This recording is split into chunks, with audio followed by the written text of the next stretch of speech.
அன்பான இனிய உறவுகளுக்கு வானதியோட அம்மா அப்பா அண்ணன் 3 பேருமே வானதியை போட்டு பயங்கரமாக பிடுங்கி எடுத்துக்கிட்டு இருக்காங்க.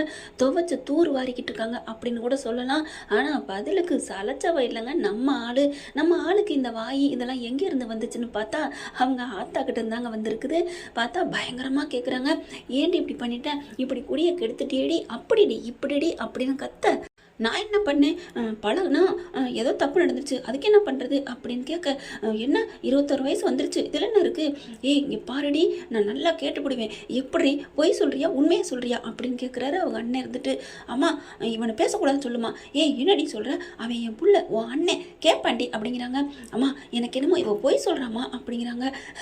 சிவகார்த்தியன் சொன்ன மாதிரி பொய் சொல்கிறார் இவர் அண்ணார், பொய் சொல்கிறார் அப்படிங்கிற மாதிரி சொல்ல, சரிடா இதுக்கு நம்ம டவுட்டை வச்சுக்கிட்டு இருக்கக்கூடாது, ஹாஸ்பிட்டல் கூப்பிட்டு போவோம் வா அப்படின்னு கேட்க பார்க்குறாங்க. ஆமாம்மா ஹாஸ்பிட்டலுக்கு தான் போயே ஆகணும், கண்டிப்பாக வா அப்படின்னு கூப்பிட, உடனே வானதி அம்மா இருந்துட்டு, வேணாண்டா அசிங்கமாக போயிரும்டா, அப்போ டாக்டரு அங்கே அக்கம் பக்கம் தெரிஞ்சவங்க யாராவது பார்த்துட்டா கேவலமாக போயிடும், வேணாம் வேணாம் அப்படின்னு வானதி அம்மா எவ்வளோ சொல்கிறாங்க. ஆனால் அவங்க அண்ணன் வந்துட்டு, முடியவே முடியாது, போய் ஆஸ்பத்திரியில் போய் செக்கப் பண்ணுறோம், அங்கே இல்லைன்னு மட்டும் வரட்டும், இவளுக்கு இருக்கு கச்சேரி அப்படிங்கிறாங்க. இல்லைன்னு வந்தால் என்ன பண்ணுவேன், என் ஃப்ரெண்டை மறுபடியும் வர வச்சு தாலி கட்ட வைப்பேண்டி, அவன்கிட்ட நான் அந்த சர்டிஃபிகேட்டை கொண்டே காமிப்பேன், என் தங்கச்சி சுத்தமானவடா, அவள் போய் சொல்லியிருக்காடான்னு சொல்லுவேன். ஐயோ என்ன பண்ணுறதுன்னு தெரியலேன்னு வானதி குழம்பி போய் நிற்க, அவளை கஷ்டப்படுத்தி எப்படியோ கூட்டிகிட்டு போயிடறாங்க ஆஸ்பத்திரிக்கு. அங்கே போயிட்டு பார்த்தா டாக்டர்கிட்ட போய் சொல்கிறாங்க, அம்மா நீங்கள் நல்லா இருக்கணுமா, என் புள்ள பாவம்மா, இன்னும் கல்யாணமே ஆகலைம்மா, யாருக்கும் எடுத்துட்டாங்கன்னு சொல்கிறா, மாசமாக இருக்கேன்னு சொல்கிறா, நீங்கள் தான்மா காப்பாற்றணுமா அப்படிங்கிறாங்க. சரி இருங்க நான் போய் செக்கப் பண்ணிட்டு சொல்கிறேன், நீ வாமா அப்படின்னு கூட்டிக்கிட்டு தனி அறைக்கு கூட்டிகிட்டு போகிறாங்க. வானதியை படுக்க சொல்கிறாங்க. ஐயோ இப்போ என்ன பண்ணுறது, உண்மை தெரிஞ்சு போயிருமே அப்படின்ட்டு, டாக்டர் எதுக்குன்னு டாக்டர் அப்படிங்கிறாங்க. என்னம்மா உங்கள் அம்மா தான் சொன்னாங்கல்ல, என்னம்மா உங்களுக்குலாம் அறிவே இல்லையா, இந்த காலத்து பொண்ணுங்கெல்லாம் படிக்கையில் இப்படி ஏந்தேன் இப்படி படுக்கையை பகிர்ந்துட்டு வந்துட்டு இப்படி பாலா போய் நிற்கிறீங்களோ தெரியல, பாரு உங்கள் அம்மா உங்கள் அப்பா அண்ணன் எல்லாரும் தவிக்கிறாங்களே, உனக்கு கொஞ்சம் கூட அறிவே இல்லையா அப்படின்னு திட்டுறாங்க. அதுக்கப்புறம் வேற வழியே இல்லை வானதிக்கு, டக்குன்னு காலில் விழுகிறாங்க. என்ன என்ன என்ன சொல்கிற, நான் கற்பம் இல்லைன்னு சொல்கிறியா அப்படிங்கிறாங்க. அந்த பொய்யெல்லாம் என்னால் சொல்ல முடியாது, செக்கப் பண்ணுறேன், உண்மையை என்ன இருக்கோ அதை தான் சொல்லுவேன், நீ கற்பமாக இருக்கேன்னா அதை அப்படியே சொல்லுவேன் அப்படிங்கிறாங்க. அம்மா நான் கற்பம் இல்லைன்னு சொல்லலம்மா, நான் சொல்கிறத புரிஞ்சுக்க முழுசாக கேளுங்க அப்படின்னு கேட்குறாங்க. உடனே சொல்லுமா என்ன சொல்ல போகிற அப்படிங்கிறாங்க.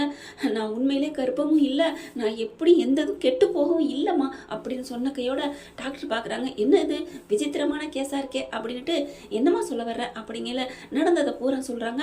நான் உயிருக்கு உயிராக பாண்டியங்கிறவனுக்கு லவ் பண்ணுறேன், இவங்க வேற ஒருத்தனுக்கு கட்டி வைக்க பார்க்குறாங்க, நான் கல்யாணம் ஆனதுக்கப்புறம் அவன் என்னை பற்றி என்ன நினைப்பான், நீ இன்னொருத்தனோட பழகினம் தானே அப்படின்னு என்னை போட்டு டார்ச்சர் பண்ண மாட்டானா, என் மனசு முழுக்க பாண்டியன் தான் இருக்குது, ப்ளீஸ்மா நீங்களும் ஒரு பொண்ணு தயவு செஞ்சு. ஓ அப்போ இது லவ் பிரச்சனையா, அதுக்காக தான் இப்படி பண்ணுறாங்களா, நான் கூட அவங்கள நல்லவங்க நினச்சிட்டேன் அப்படிங்கிறாங்க. அம்மா நீங்கள் எனக்கு தெய்வமாக தர்றீங்க, அப்போ நீங்கள் காதலுக்கு உதவி பண்ணுவீங்களா, இங்கே பாருமா காதலுக்கு உதவி பண்ணணும் இல்லையோ, இல்லை பெற்றவங்களுக்கு பண்ணணும் இல்லையோ, எது நியாயமோ அதை நான் சரின்னு சொல்லுவேன், நீ இவ்வளோ உயிருக்கு உயிராக நினைக்கிறேன்னு சொல்கிற, அதை விட உன் ஃப்ரெண்டு உன் அண்ணனோட ஃப்ரெண்டு நல்லவனோ கெட்டவனோ கல்யாணத்துக்கு அப்புறம் இந்த உண்மையெல்லாம் தெரிஞ்சதுனால உன்னை என்ன வேணால் டார்ச்சர் பண்ணுவான்னு சொல்கிறத நான் ஏற்றுக்கிறேன், ஒரு பொண்ணோட வாழ்க்கையை நான் காப்பாற்றுறதுக்காண்டி நான் உண்மையை மறைக்கிறேன், கற்பம் இல்லைன்னு சொல்லவா, ஐயோ அம்மா சும்மா சொன்னேம்மா, கற்பம்னே சொல்லிடுறேன் போதுமா அப்படிங்கிறாங்க. என் தெய்வமே அப்படிங்கிறாங்க வானதி. அதுக்கப்புறம் வெளியில் வராங்க. வந்ததுக்கப்புறம் அம்மா என்னம்மா சொல்லுங்கம்மா சொல்லுங்க, என் மக கற்பமா இல்லை அப்படிங்கிறாங்க. இருக்காளா அப்படின்னு கேட்க, அட உண்மையிலே உங்கள் பொண்ணு கற்பமாக இருக்கா, என்னம்மா பண்ண சொல்கிறீங்க அப்படின்னு சொன்னோடனே அவங்க அம்மாவுக்கு தூக்கி வாரி போடுது. பாவி சண்டாளி அடிக்கிறாங்க.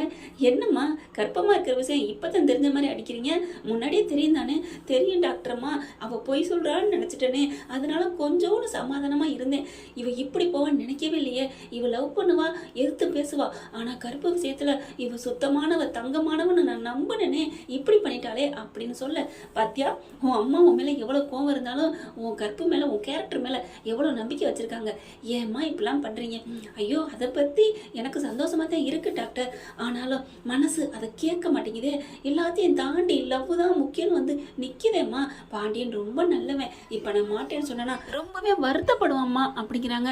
எப்படியோம்மா நீங்கள் எனக்கு தெய்வமாக தர்றீங்க, ரொம்ப நன்றிம்மா அப்படிங்கிறாங்க. சொல்கிறாங்க. என்ன பண்ணுறது, எல்லாம் கருப்பம்மா இல்லைன்னு சொல்ல சொல்லி நான் வந்திருக்க கேஸை பார்த்துருக்கேன்.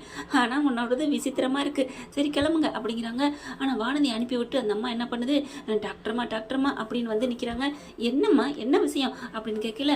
இல்லைங்க, அவளுக்கு இன்னொரு இடத்துல கட்டி கொடுக்கணும், அதனால அந்த கற்பத்தை ஏதாவது அடைச்ச என்னம்மா ஒரு உயிரை எடுக்க பார்க்குறீங்க அப்படிங்கிறாங்க. அம்மா தயவு செஞ்சு அதுக்கு ஏதாவது பண்ணுங்க, போமா அதுக்கு நீ வேற ஆளை பாரு அப்படின்னு சொல்லி அனுப்பி வைக்க. போமா, உனக்கு என்ன, நீ தான் ஒரு ஆஸ்பத்திரி வச்சிருக்கியோ, நான் யாராவது பார்த்துக்கிறேன், எப்படியாவது அந்த வயிற்றுல இருக்க குழந்தைய எடுக்காம விட மாட்டேன் அப்படின்னு சொல்லிட்டு போகுது. அதில் வயிற்றுல குழந்தை இருந்தா தானே நீ எடுக்க போற அப்படிங்கிற மாதிரி அந்த டாக்டர்மா மனசுல நினைக்கிறாங்க. வானதி வெளியில வராங்க. நீ என்ன நினைச்சாலும் நடக்கவே நடக்காது அப்படின்னு சொல்லிட்டு அங்கிருந்து வானதி கிளம்புறாங்க. ஓகே ஃப்ரெண்ட், பார்க்கலாம் என்ன நடக்க போகுதுன்னு. இந்த பதிவு உங்களுக்கு பிடிச்சிருந்துச்சுன்னா உங்க பொண்ணு கையில் ஒரு லைக்கை போட்டு சப்ஸ்கிரைப் பண்ணிடுங்க. Thank you friend.